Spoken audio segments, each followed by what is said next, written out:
Digital Society, an irregular podcast about life with technology produced by Dr. Travis Holland, that's me, at Charles Sturt University.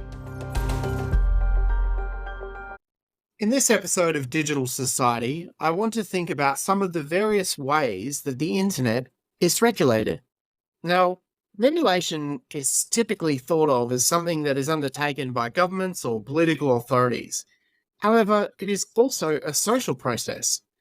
In the case of internet platforms, they also have a major stake in regulation and moderation of content on their sites. To tackle these issues, I have two guest interviews. First interview is with Karina, who I have come to know through some Facebook groups that I'm in where people post Simpsons memes.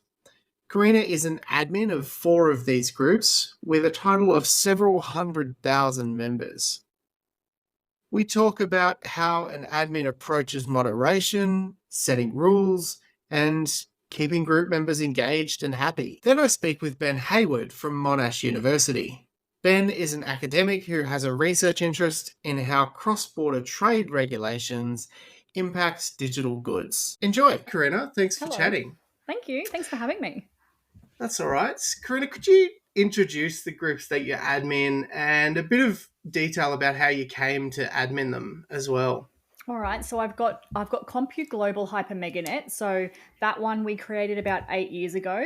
The backstory on that is that the admins that run it now, we all used to have pages, like Simpsons pages, and we all knew each other from the pages. And then like one of them said, why don't we create a group?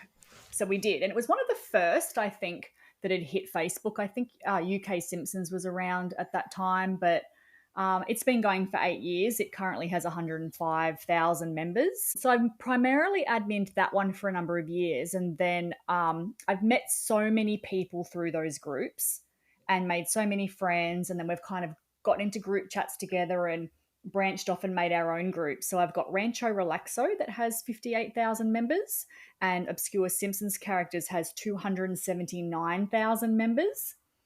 But my primary group that I love the most is Thrill House. So Thrill House is only new. We created it a year ago, and it has only 24,000 members. But when you compare the stats and the insights between the two groups, Thrill House is actually way more active as far as members and posts than, say, Compute Global and Rancho. Obscure Simpsons has way more people in it, so it's only natural that it's going to have more engagement. But Thrill House, for being like the smallest group and the newest group, has like triple the engagement in some instances than the bigger ones. So it's my favorite. It's the one I spend the most time in. Yeah, and so I'm a Simpsons nut. Anybody who does know me might know that some of my earliest academic work was on The Simpsons. And so when I started spotting all these groups popping up, I joined most of them. And then you kind of come over time to get this sense of community and the admins and people like yourself running these groups. I think that you do a lot of sort of unpaid work for Facebook's advantage, which we'll get to later on. But if you're adminning a Facebook group, what do you actually need to do for the group to run? What do you need to do to make it work? Well, with the groups that I run, they all have different vibes about them. So like Rancho's quite chill. It probably needs a bit more adminning attention because the people are in there for the purposes of like it being relaxing. They don't want to see any dark memes. They don't want to see any, controversial memes or offensive memes. So that sort of a group takes a bit more adminning where you're constantly got to just make sure you're removing that stuff because people just post anything sometimes. If they're not picking up the vibe of the group, some people just come in and they post things they shouldn't post. So groups like that need a bit more active monitoring. Whereas something like Thrill House, we like to let people be.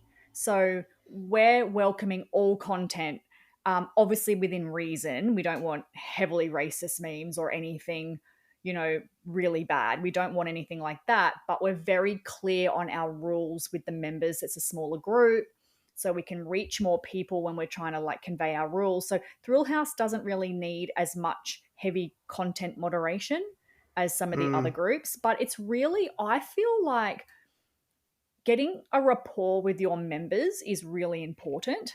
And as an admin, I love getting to know the members. I love seeing everyone being really engaging. So actually adminning a group doesn't really need too much. It just needs your attention. On a day-to-day basis, what happens? I've heard you describe before, and just for anyone listening, Karina and Jack and Ruby, who admin Thrill House, also have their own podcast. So if that's something you're interested in, go and check it out. Just called Thrill House on any podcast app. But I've seen you talking, or heard you talking in that podcast about the sort of the daily run of adminning some of the groups. What does that actually look like? Yeah, so sometimes it can just be really easy. You wake up, everyone's getting along, there's, hilarious post after hilarious post. Sometimes you get up in the morning and someone's come in overnight and they've posted some heinous meme. And we're all on an Australian time zone, so we don't see what goes on through the night. And that tends to be when the crazies come out. So there's days where all you're doing is filtering through comments. You're seeing report after report. You're getting DMs from members saying, "Oh my god, did you see this?" And this person's now DMing me, outside of the group. Like, you get some crazy stuff that just goes on. The admins will get DMs. We'll get crazy people sending us, like, where I couldn't even go into it, like the sorts of DMs that we get. So you have some days where it's kicking off all day of just argument after argument, people blocking people reporting. And then you have days where nothing's really going on at all and everyone can just enjoy it. So it varies. So on those days where it's kicking off, we have to pretty much be on the ball with it all day. Yeah. And just to be clear, I mean, these are you do this basically as a hobby, right? So Yeah. for something that takes so much time, what the flip side of that is, what do you get out of it? What's the good stuff about running one of these groups? It's the members.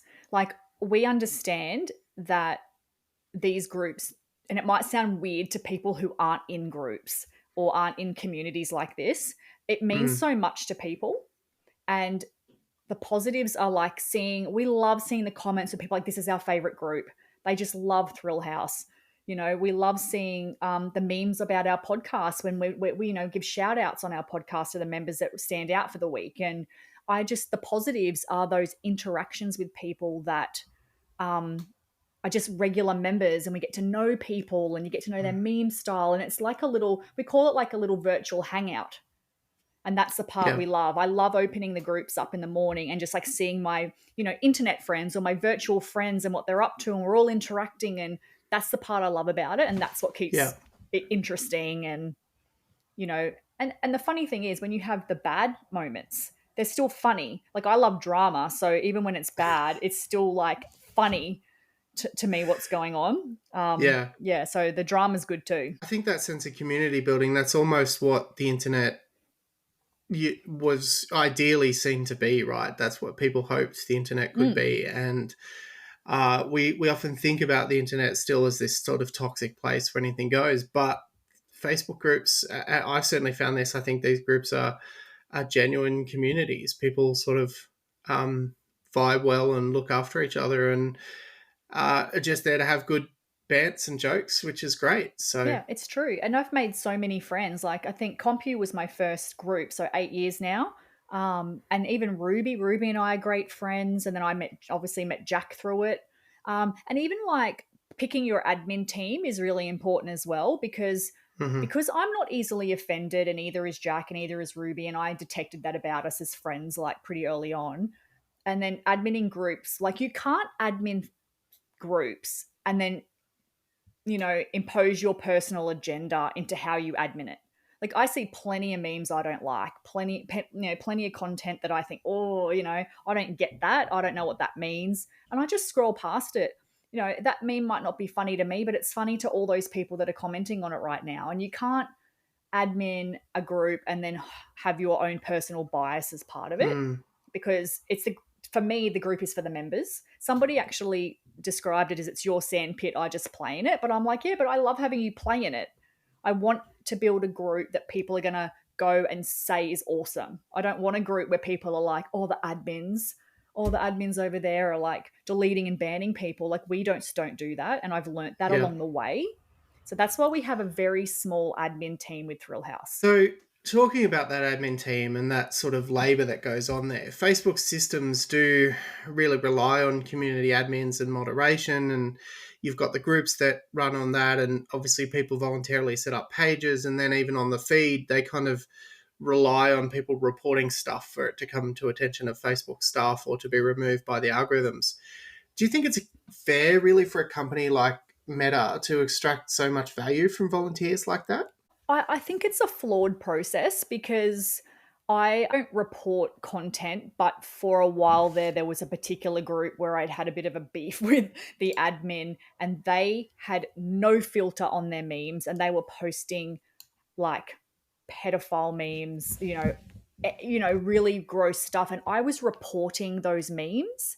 And Mm-hmm. Facebook would say, oh, this didn't violate our community standards, yet that they would remove comments where people would use the word monkey or said something that slightly might have seemed Mm. offensive. They'll remove that, but they won't remove that sort of other content. And I don't know whether it's because the text is written on the image and their program can't detect the text on the image, that it can only detect the typed text. Does that make sense?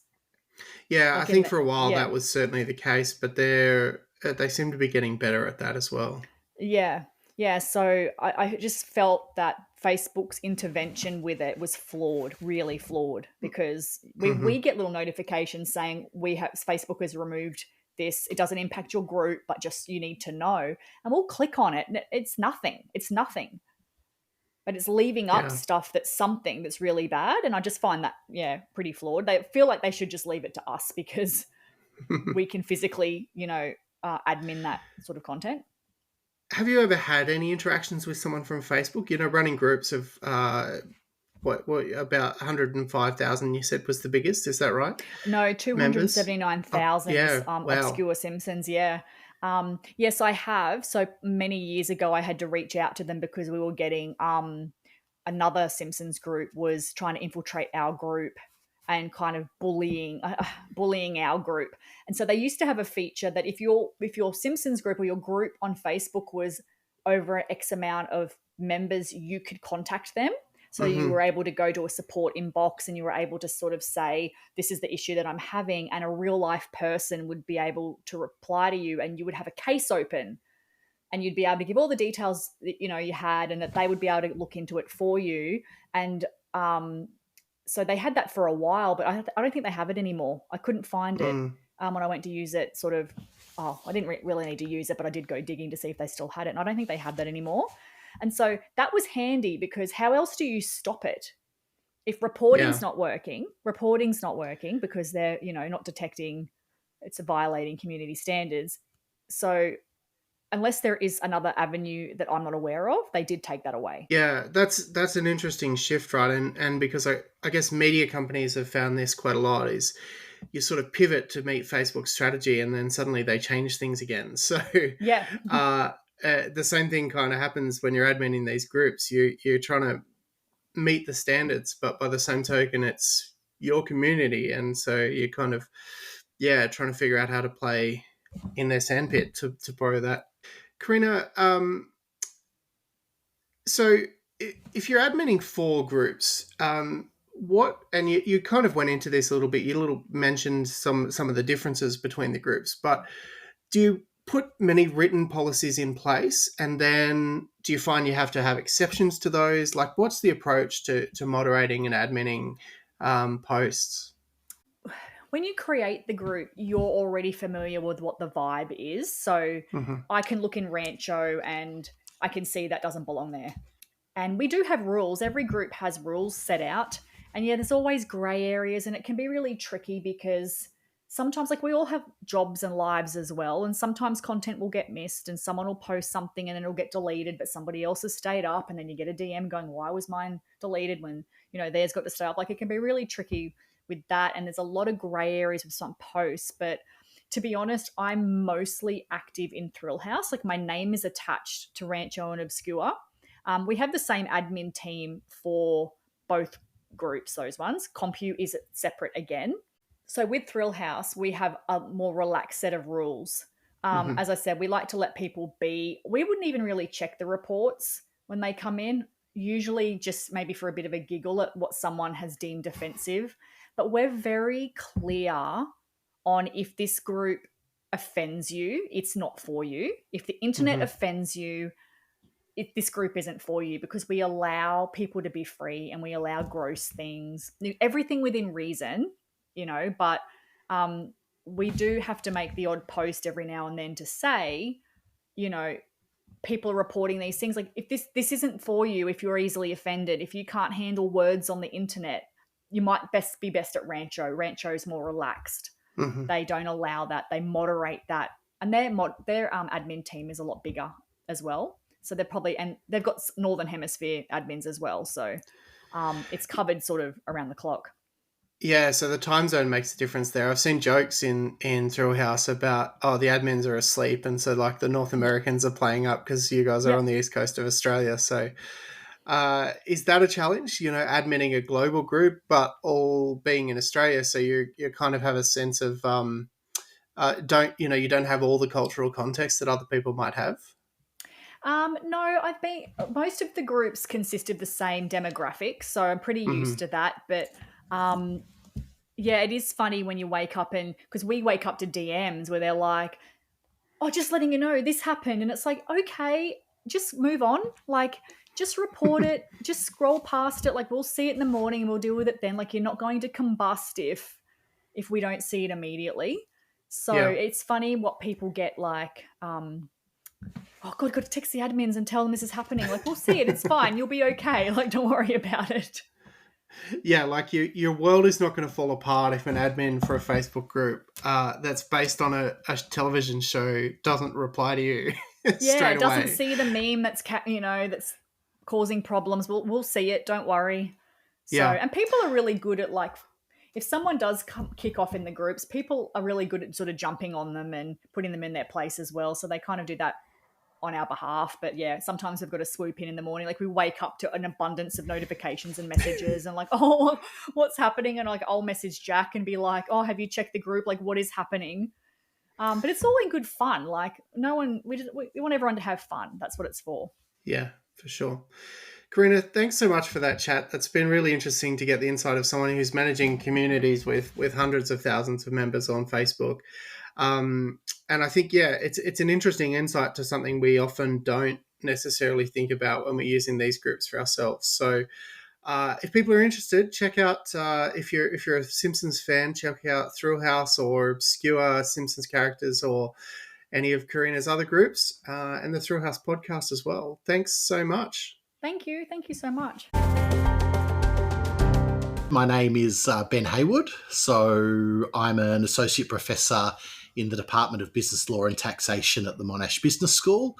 And what that means is I help, in my teaching role, help our business students understand how the law will affect their future professional careers. And I think that's really important because the law's all around us, even if we don't really realise that at any point in time. On the research side of things, I'm really into international trade and the laws that support that, including in the digital space. So could you tell me, digital products like software and data trades, for example, how is that impacted by some of these frameworks based on your research? Yeah, well, I guess there's different types of frameworks and they do different things. And they have different scopes as well. So it's really about, for me, trying to understand how they work together and what they do and what they don't do and maybe what they should do as well. So on the one side, we've got what we'd call public law regulations, and that's when the government's going out to, say, regulate social media platforms or set up data localization laws or something like that actually involves the government stepping in to help this space work or work in the way that it thinks it should. Then there's private law, and that's what I'm more interested in. And this is where, like the example you gave, software gets sold and you've got perhaps a user and a software vendor and a direct relationship between them to purchase that software. Or it could be any kind of digital product, ebook, music streaming access or anything like that. And there we've got a lot of areas of law that have been around for a very long time that are trying to adapt to this new space. We've got contract laws, because when you sign up to a streaming service or buy software online, you're entering into a contract, and we try to adapt those laws to a new type of trade. And similarly, consumer laws as well. Australian law says consumers get certain protections in their contracts, and there's a question about to what extent those protections can apply to digital products as well. Yeah, that's something I think a lot of people don't think about, right? But when you sign up to the terms of service of basically any website, you are agreeing to be bound by quite often the laws of wherever they happen to be incorporated or located. So Yeah, for a lot of the Silicon Valley ones, that's like Alameda County in the US. That's right, or sometimes the laws of Ireland or the laws of the state of New York, or some, for us, far off place that is pretty inaccessible to us. And those kind of clauses are common in all types of commercial contracts, so that's not any different for these kind of digital products. But there's a question about to what extent the law will protect consumers anyway.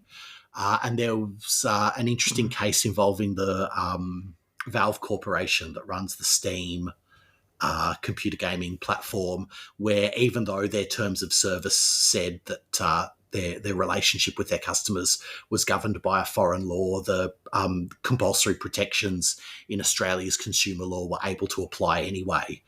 So I guess it just depends on how the law is worded, and sometimes it will still have effect, even if the terms of service might point to the law of another country. Yeah.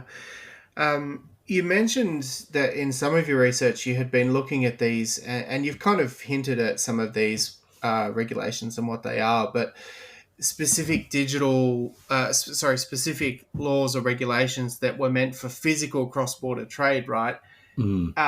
Is there some of those are now being applied to this digital world that we operate in with unexpected consequences? How is that starting to play out? Yeah, so a really good example of this, and this has been the focus of my research, is a international treaty that was negotiated through the United Nations in 1980, and it came into force in 1988, and Australia adopted it very shortly after in 1989, and that's the United Nations Convention on Contracts for the International Sale of Goods. We refer to it as the CISG for a shorthand, or sometimes Vienna Sales Convention, because it was negotiated in Vienna. And the idea here was that if we have a uniform law that applies in a whole lot of different countries around the world, then traders who are engaged in cross-border commerce can just rely on one law rather than having to separately understand the law of every country they deal in. And in terms of application to traditional goods, it's got a really broad reach. It applies in 97 countries around the world at the minute, pretty much all of the world's major trading nations except for the UK and India. But what's interesting about that convention is at the time it was drafted, it's pretty clear that the drafters had physical goods trade in mind. I mean, we're in the 1980s. We're in the days of floppy disks and rather large box computers that would take up most of your desk. So that they weren't really thinking about digital delivery of products and services. But the word goods in the convention is actually undefined. And that's led to this opportunity for people with an interest in this area of trade to start to question whether this framework that already exists across a really large portion of the world can kind of be repurposed if we start to think about digital objects as goods, even if they don't have any tangible form. And the great thing is that there's nothing in the convention that says you can't do that. It just says that it'll apply to contracts for the sale of goods across borders. And if courts and decision makers around the world decide that digital objects can be goods, we've got a ready-made regime to govern this kind of trade that applies across a huge part of the world. Okay, so it seems like that might be working pretty okay, but do you think there's likely to be, or is there some new emerging ways to manage digital trade, or will we stick with and maybe update and adjust these existing regimes as we need to?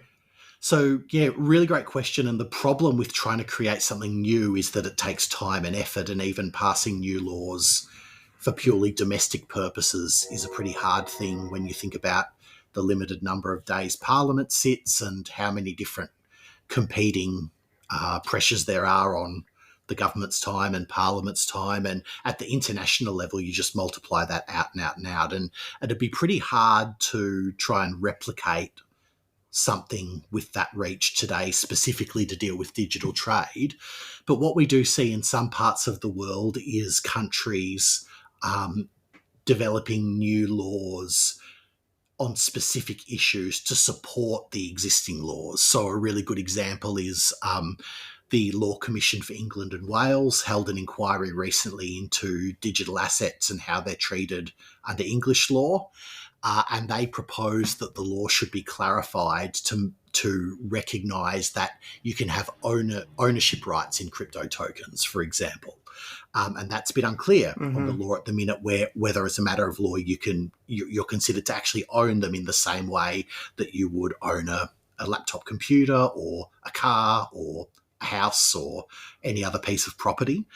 So the property law is already there that says you can own things, but they're suggesting there should be an addition to the law to recognise that you can own this particular new type of digital object, and then that will work in conjunction with all of the property and contract laws that already exist in that country. So rather than the idea with that approach is rather than creating a completely new area of law, it's making additions to existing laws to help them work more effectively to deal with these kind of objects. And so similar to that sort of reinterpretation or interpretation of the term goods, that's what it's basically allowing, is saying, well, yeah, we already have property law, let's extend it to these specific circumstances and make clear that it applies. So yeah, and it's important in a way because the rights you have to these digital artifacts and digital products depend on how the law treats them. So it's pretty clear that if I purchase any kind of crypto token, I've got contractual rights to the object, but that's a very different thing in law to saying that I actually own it. And at the end of the day, if something goes wrong, which things do in this space, the kind of rights you have matters, and it's all about trying to strike that right balance of what kind of protection you want to afford, what kind of costs you want to impose upon people.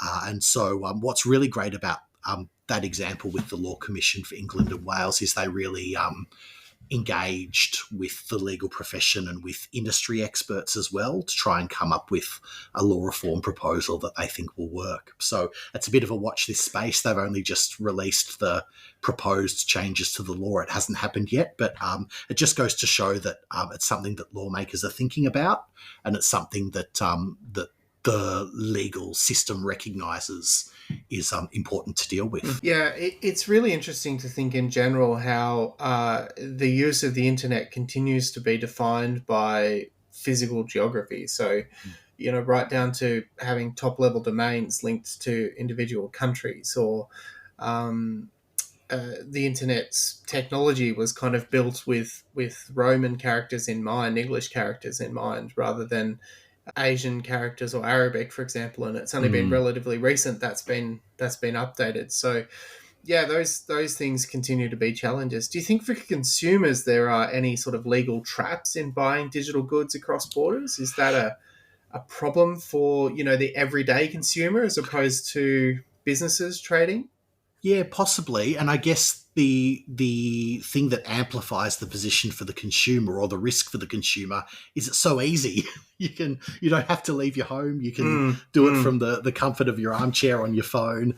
And this is where the protections under consumer laws that we mentioned before come into play. And typically, as you said, you'll have some kind of terms of service that say the relationship with the supplier is governed by, for us, what would be a foreign law. It's usually the law where the supplier is headquartered. And often there'll be some kind of clause that tries to limit the rights of the consumer if something goes wrong. So it might be that if the product causes you damage, you're not entitled to recover any financial losses. So you can imagine downloading something and it bricks your phone, or it somehow affects other capacities on your device. Well, maybe the contract that you've got is saying there's no compensation for that, or there's no right to a refund, or there's rights to a refund, but only within narrowly defined parameters. I think on some gaming services you can get a refund if you if you apply for one within 2 hours of download or something like that. And there's been some pretty amusing instances of developers getting on board with that and making extremely expensive games that can be finished in under 2 hours. So if you foot the money to get it, you can play it and finish it and have it refunded. But the interesting thing about the Australian consumer law is that our courts have found that it can apply to these transactions involving computer games, at least in a couple of cases, one involving Valve Corp, like I said, another involving Sony with the PlayStation Store. And if consumers are being told their rights are restricted, then the Australian consumer law will come over the top of that and guarantee consumers those rights, even if it's different to what looks to be set out in the terms of service. Yeah, I was going to mention that PlayStation Store case, so I'm glad you did. It was certainly one of those instances where on the surface, the terms of service provided exclusions, but consumer law still applied. The PlayStation case came really closely after the Valve case, and in Valve the proceedings were defended, so Valve Corp argued that it hadn't breached the law and ultimately lost.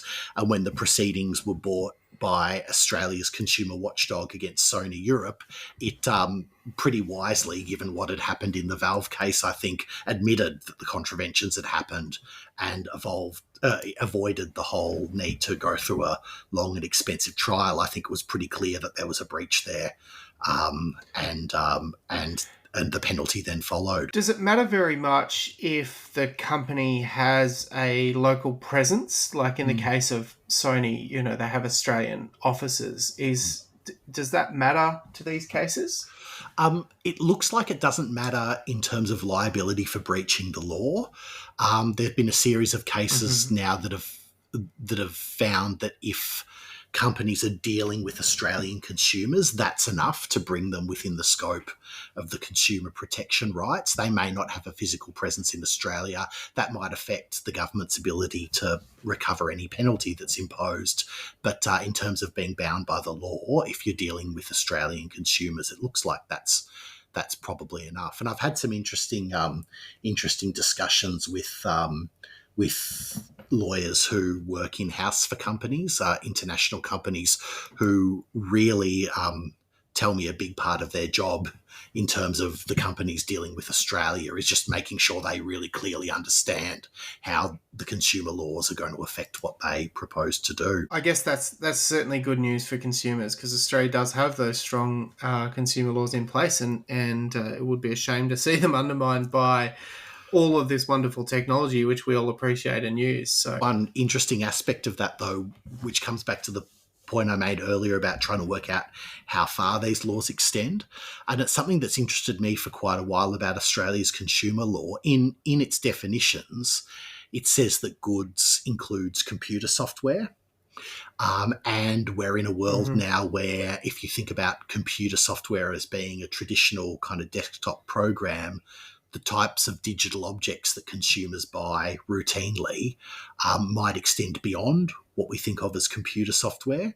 And whether computer software is wide enough to capture any kind of digital product that a consumer would buy hasn't really yet been clarified in the courts. The most recent case that could have raised this question involved Booktopia, actually. So not a foreign company, but a local book supplier. And they admitted to contraventions of the consumer law in relation to the supply of ebooks. And in my mind, there's a real question about whether, whether ebooks would constitute computer software and therefore fall within the scope of the law.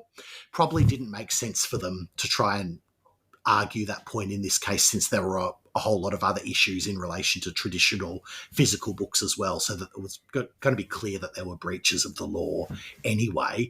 But yeah, in a future case, the Australian courts might have to decide, well, are these protections limited to computer software as we might literally understand that term, or is it broad enough to cover all these other kinds of trade? It's a bit of a watch this space there. Yeah, I guess there's increasingly the case that even you're buying access to software, but you don't really download that anymore. Like something Mm, like Google Drive, for example, you're using that entirely through a web browser, yeah, rather yep. than through anything local that's downloaded to your computer. So Mm. yeah, those questions do seem to be pretty open, actually. Yeah, and we've got politicians who determine the content of these laws, who by definition aren't technical experts. That's not what they're there for. They're there to represent their constituents, but the laws they pass have to be reconciled against what the reality actually is for these products, and sometimes that can be a pretty hard jigsaw puzzle to put together. Won't get into the classic George Brandis not understanding metadata case from a couple of years ago. Look, sometimes I feel for people who are put on the spot with those kind of questions, because I think, oh, would I've known what to say in the spot? But you know what? If it's their responsibility to deal with these particular issues, they've got to expect that's coming, don't they? We've mentioned terms of service a couple of times. Hmm. And since we're talking about politicians, there's been sort of increasing concerns around not just terms of service, but about how those terms of service allow data flows, particularly internationally. And I'm thinking here of apps like TikTok that um, might allow data to flow basically to China, and there's never really been a concern about using American apps and data flowing there for some reason. But suddenly, once TikTok comes into the frame, we seem to have these political um, reactions with regards to China. Hmm. Is that a real issue? Do you think do people understand terms of service, or are politicians just making it up? I think there's a couple of really good questions in there. If in terms of if people understand terms of service, I think there's some pretty good evidence to show that people don't understand the contracts they sign generally. We very rarely in our lives read the things we sign, even when it's printed and signed in wet ink, and terms of service are no different. So there's a question about whether consumers read what they're signing up to, but the law pretty clearly says that if you sign up to something, you're bound by it, whether you've read it or not. And that's been the law for years and years and years before these online services came along. The second question I think comes out of the comment you made there is what the data flow actually represents. For these kind of consumer apps, the data we provide is our payment, really. The app is provided to us and use is free in terms of financial cost, but these companies don't do that out of the goodness of their heart. They do it because the data we provide is valuable, and that's the business model for these kind of platforms. We don't pay to use them in terms of money. But we pay in other ways, and data is valuable. And I think that's the reality of using these platforms is absent some kind of government intervention. We need to understand that that's the terms on which we engage with them, and because these apps are private initiatives, it's then legally, I guess, entirely within the scope of the discretion of the provider to determine how they're used, what functions are available. I think I saw on the news just in this last week that Meta has announced that Facebook won't be renewing its deal for paying for the use of Australian news. And this is a private enterprise, a private company. It's people kind of sometimes like to think of social media as like the bit of the digital equivalent of the town hall, or the town square, but maybe it's more like queuing up and waiting for permission to use the microphone. Really, they're the ones that are controlling it. It's not a public space, and that's also something that consumers need to appreciate when they use the service. But from another perspective, if only it was as simple as saying, well, if you don't like it, don't use it.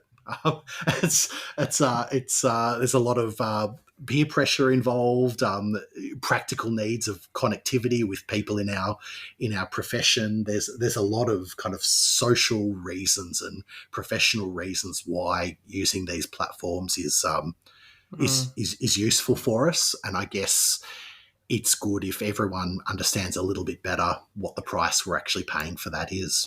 I didn't even think to talk to you about the the news thing.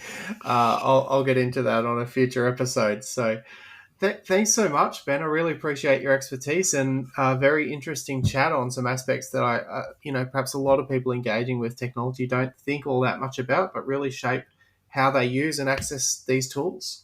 It's been a real pleasure to chat, and hope your listeners find what we've had to say interesting and useful. Thanks very much. Thanks for listening. Background music by Audio Coffee.